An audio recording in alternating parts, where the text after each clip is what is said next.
I'm going to show you how to close like a natural without coming across as being salesy, sleazy, or pushy. I remember sitting in this homeowner's house when I was new in roofing sales, and it was behind two other roofing companies. And the first guy, of course, said he'd send an estimate over, never did. And the second one didn't show up on time. This homeowner didn't like roofers, and here I am coming in behind them. So I spent all of my time and energy being a great human being, educating them on their options, explaining their options, and helping them feel comfortable making a great decision. But I left that house without a signed deal. And therefore, I ended up not getting the sale at all because I was overcompensating for being a nice person and not wanting to fall into the category of what people think of as a roofer. And the stakes are high. And if you are someone who prides yourself on giving an amazing experience to your customers, which I hope you do, you also have to realize that if someone comes in behind you and does a better job doing what I'm about to show you, you're going to lose the sale to them. So watch this video all the way through because I'm going to break down the psychology of closing and then give you 2 questions to ask as you warm up for the close that's going to make closing deals even easier and even more natural without coming across as salesy, sleazy, or pushy. All right, now we're gonna get real up close and personal because it is time to talk about the psychology of closing. When you know, or someone who's really, really good at sales knows the psychology of what drives buying decisions, they become a natural closer because I'll call them gimmicky, forceful salespeople. They'll watch videos online. There's a lot of great content, a lot of smart people in sales, but what they think they can use is some sort of trick, hack, or gimmick that's going to coerce or manipulate, or my least favorite word, like persuade or influence someone into making a buying decision using these Jedi mind tricks. And they really do fall short because at the end of the day, humans make buying decisions for very specific reasons, one of which, and the biggest one I'm going to get to here in a minute. And when you understand what's behind the buying decision, when a homeowner says yes to you or chooses you as the roofer or contractor to work on their home, it is because of this one thing. So I'm going to cover the psychology of that right now, and then I'm going to wrap this video up with bringing this all to life into a practical application that you can start using in the very next appointment you run to start closing even more sales. So let's talk about the number one factor that influences buying decisions. What is it? What do you think it is? It is certainty. People want to know that if I give you my money, I am guaranteed to get the results that I want. And this is why when you watch infomercials like the Ginsu knife thing, they do product demonstrations to show you how sharp the knife is. They remove your fear of if it doesn't work, am I going to be stuck with it? No, free 30-day money back guarantee. Use it, you'll be satisfied. If you're not, send it back and we'll return every penny that you invested with us. So what strong marketers and strong salespeople do is they deliver certainty. I'm going to show you it working. I'm going to remove the fear. There's absolutely no possible way that you're going to lose out. But when we sell roofs, we don't have the ability to do a product demonstration in the traditional sense. I know you can build a roof at the kitchen table. You can send people testimonials, reviews, or talk to other customers, even say, hey, go look at our roof at the neighbor's house. All of that is very effective, but we don't have that in our back pocket on every single sale. And still, it doesn't deliver certainty. So your ability to close sales is dependent upon your ability to create certainty. Now, I want to ask you a question. What do you think is the number one thing that keeps people from buying? Naturally, it's uncertainty. So if someone is uncertain, they will not buy from you. Now, let me ask you another question. What is the number one cause of uncertainty?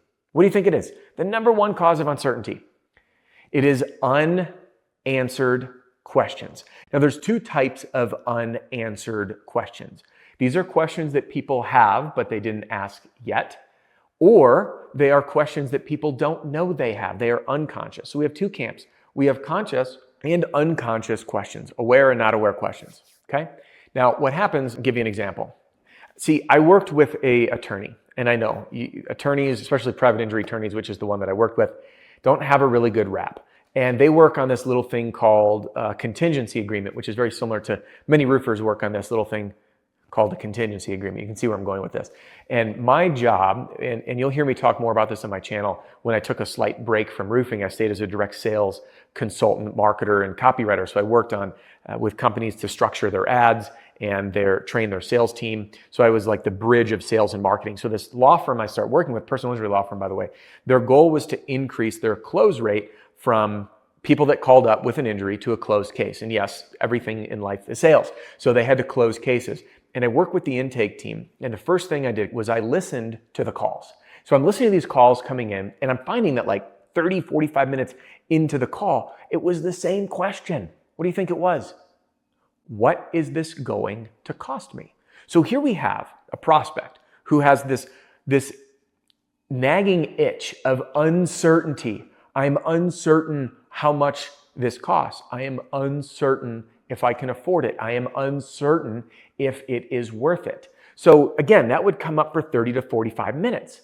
So what do you think that the prospect who is calling in was thinking about for 30 to 45 minutes? You nailed it. They were thinking about their unanswered question. So let's bring this to you for a minute. I want to bring you back to high school. And the reason I'm bringing you back to high school is because if you're like me and you're in roofing now, that tells me that you struggled in school. So go back to whatever curriculum you struggled with. For me, I was in the same math class 3 years in a row. I'll pick math. For you, it might be science, history, whatever. Okay. Now think of a time that you're in school learning and your teacher is teaching you something and you're like, what? I'm so lost. So you do what you were taught to do and you raise your hand with the question. Now, while your hand is up, the teacher keeps lecturing because not all of the kids in class are as special as you and me were. So she keeps talking for another 5 minutes and 10 minutes and finally calls on you because she's got to wrap up the lesson. Now, I want to ask you this. Do you remember a single thing from when you raised your hand to when she called on you 5 or even 10 minutes later? And the answer is a resounding no, you don't, because you were fixated on this question. So what's happening in the prospect's mind, your homeowner, when they have questions, known or unknown, is they are fixated on them, which means 2 things. 1, they are not paying attention, but 2, the most important one is they are uncertain. So this is what's going to lead us to the final step that I'm going to be teaching you is these 2 powerful questions you can ask that will create certainty so you can ask for the business and close like a natural without coming across as sleazy, salesy, or pushy. And here's how it all fits together. So we know that certainty is what drives buying decisions, and we know that unanswered questions create uncertainty. So I'm going to pave the way to a easy green light natural closing process for you. First, our objective is to clear any questions. If you go in to ask for the business using any trick or technique you learned, whether it's through your company's training, your own training, maybe you just are trying to ask for the business or close the deal, whatever it is, you come across as being pushy because the homeowner is in a state of uncertainty and you're asking them to make a commitment that they are uncomfortable with. And that's what creates the feeling of being pushy or aggressive in sales. So what we're going to do is remove all of those barriers, which I promise you is going to make you close like a natural really comfortably without being salesy, sleazy, or pushy. So again, we're going to clear any questions, which will create a clear path to certainty. Now, the first question that you're going to ask to clear questions is this. At the end of your presentation, you're going to say, hey, Mr. Homeowner, I know I covered a lot. Do you have any questions for me? Do you have any questions for me? Now, of course, this is going to lead to one of 2 answers because it's a closed-ended question, which means they're going to answer yes or no. And if they say no, I don't have any other questions, I'm going to continue to question number 2, which I'll teach you in a second. But if they do have questions, I'm going to answer them. And what you'll find is people will ask questions oftentimes of things you already covered, but you covered a lot, they need a little more clarity. Now, after you answer the questions, you say, great. Do you have any other questions for me? So I'm going to go through this cycle. Do you have any questions for me? If they do, I'm going to answer them, and then I'll go back to the drawing board. Great. Do you have any other questions for me? Only then, once I've cleared all the questions, will I move on to the next question. Question number 2, which is your pre-close warm-up. And that is, hey, Mr. Homeowner, I know we covered a lot of stuff here, and you had great questions. Here it is. Does everything make sense? Does everything make sense? Now, if you're a discerning person, which I know you are, you're probably being like, dude, you just said, do you have any questions? And then asking, does everything make sense? Like you're being condescending and repeating yourself. No, because with the right tone, I'm going to give you, without the pauses and the teaching, just give you the role play. Hey, John, listen, I know we covered a lot. Do you have any questions for me so far? No? Great. All right. Does everything make sense? Do you see that it leans in with compassion? But the reason that I ask the follow-up question, which is, does everything make sense, is what you will find is many people, their knee-jerk defensive mechanism when you say, do you have any questions, is they say no, because they're not thinking of them. But after you ask them if they have questions, what's going on in their head is they're thinking about questions. So when you say, hey, does everything make sense? What you're doing is giving them an opportunity to confirm whether or not they have other questions. And you will be amazed how many times it will go like this. Hey, John, listen, I know we covered a lot. Do you have any questions for me? No. Excellent. Does everything that I covered make sense? And John goes, actually, can you tell me about how you guys are going to protect my hot tub? It's a brand new hot tub and I really don't want that thing destroyed. And these actually questions are what's called buying motivated questions, meaning the homeowner is 99% to a buying decision, and what they are is just uncertain about this last little piece. And if you can create certainty, give them certainty that you can take care of whatever it is that their question or concern or problem is, then they're going to go with you. So those buying motivated questions are usually on product, timeline, install, things like that. Okay. Now, anytime these come up, we're going to reset. We always go back to the beginning. So if John says, actually, I want to know, what's going to happen with the hot tub. I say, hey, John, great question. I explain the hot tub and I'm going to go to the beginning. Question 1. John, do you have any other questions for me? No. Excellent. Does everything still make sense? Yes. Now I have the green light to close. Once I have cleared all of the questions, I have created certainty. There's nothing holding them back. And this is what provides the pathway for me to ask for the business. And again, many salespeople get concerned about asking for the business. They feel like they're being too forward or pushy or salesy. And what happens is this inner conflict of who you see yourself as, and this fear of how you'll be received keeps you from asking for the business. So many people are like, okay, great, here's my business card, yada, yada. Or they'll say, I just leave it up to the homeowner to choose. No, you need to tell people what to do or give them an easy path to saying yes. No one ever got married dancing around the idea. You have to ask your wife, partner, husband, whatever, significant other to marry you. It's a direct question. How do you get a date? You ask someone to go on a date.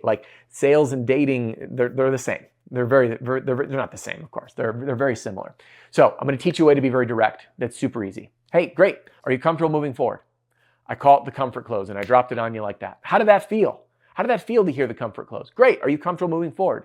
And you can put your own spin on it. You can say, hey, are you comfortable choosing me as your roofer of choice? Are you comfortable getting your project started? Are you comfortable picking colors? Okay. You can use the comfort close with what's called a modified options close, being like, great. Are you more comfortable paying by cash or taking advantage of our financing option? Great. Are you comfortable getting your claim called in? Great. Are you comfortable calling for a reinspection? Okay. Great. Are you comfortable choosing me as your roofing hero and bringing some humor to it?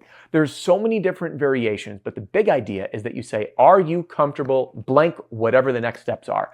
And there is my go-to closing technique and everything you need to know to warm up the close so you can close like a natural. And now, if you want to learn my entire closing formula, jump into the car park closing formula. I'll teach you it step by step right in this video.